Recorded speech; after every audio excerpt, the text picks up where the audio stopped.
इसके साथ ही बलूचिस्तान सबसे बड़ा प्रोविंस भी है पाकिस्तान का। दक्षिण पश्चिम वाले हिस्से में जो पाकिस्तान का पूरा मैप है और सबसे बड़ा हिस्सा है, लेकिन इस वजह से अब यहां पाकिस्तान के लिए बहुत बड़ी चुनौती, सरकार के लिए चुनौती।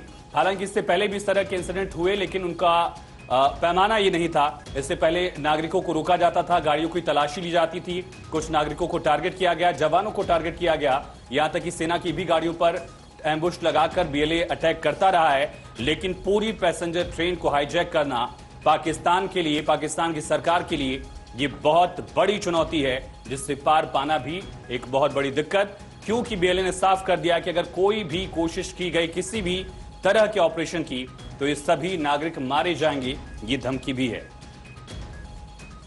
क्वेटा से पेशावर शिखा, ये जफर एक्सप्रेस जा रही थी जिस वक्त इसको किडनैप किया गया। पूरी ट्रेन को एक तो रोका गया, फिर उसके बाद यात्रियों को बंधक बनाया गया।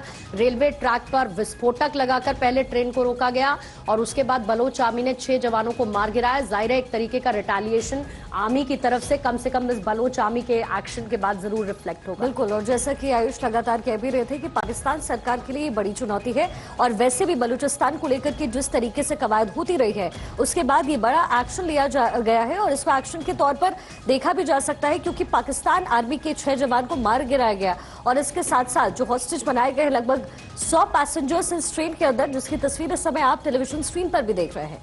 और पाकिस्तान में ये बड़ा अटैक हुआ है, पैसेंजर ट्रेन हाईजैक किया गया, 6 आर्मी ऑफिसर्स को मौत के घाट उतारा गया और इसके साथ साथ जो बंधक बने यात्री हैं उनकी संख्या इस समय 100 बताई जा रही है।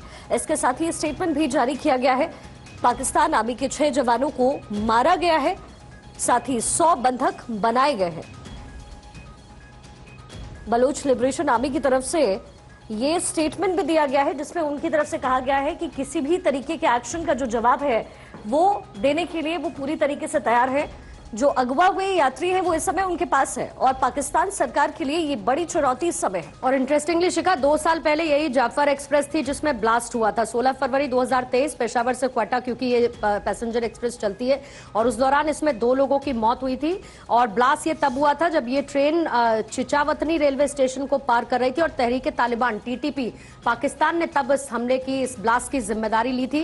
ये ट्रेन चलती है और इसके साथ ही बीएलए ने कोल्हापुर और मार्च के बीच में पहले एक ब्रिज को पहले उड़ाया था साल 2024 में। ट्रेन की सर्विसेज उसके बाद रोक दी गई थी और फिर 2024 अक्टूबर के महीने में ट्रेन की सर्विसेज को रिज्यूम किया गया था। लेकिन एक बार फिर से जफर एक्सप्रेस को निशाना बनाया है। जफर एक्सप्रेस को उड़ाने पहले रेलवे ट्रैक को उड़ा दिया गया, जिसकी वजह से जफर एक्सप्रेस को रुकना पड़ा और फिर उसके बाद जो लड़ाके थे उन्होंने ट्रेन पर कब्जा किया, यात्रियों को बंधक बना लिया। साथ ही स्टेटमेंट में क्लियरली ये दिख रहा है कि ये धमकी दी गई है कि अगर कोई भी मिलिट्री ऑपरेशन करने की कोशिश की गई तो जितने भी बंधक हैं उनको मार दिया जाएगा। 100 से 120 यात्रियों की संख्या जनरली रहती है इस पैसेंजर ट्रेन में। एग्जैक्ट नंबर आज कितना है, लेकिन 100 लगभग यात्री इसमें मौजूद है, ऐसी खबर है। जो पाकिस्तानी मीडिया रिपोर्ट्स हैं वो ये बता रही है 100 से ज्यादा यात्री इसमें सवार हैं। लेकिन अगर कोई भी मिलिट्री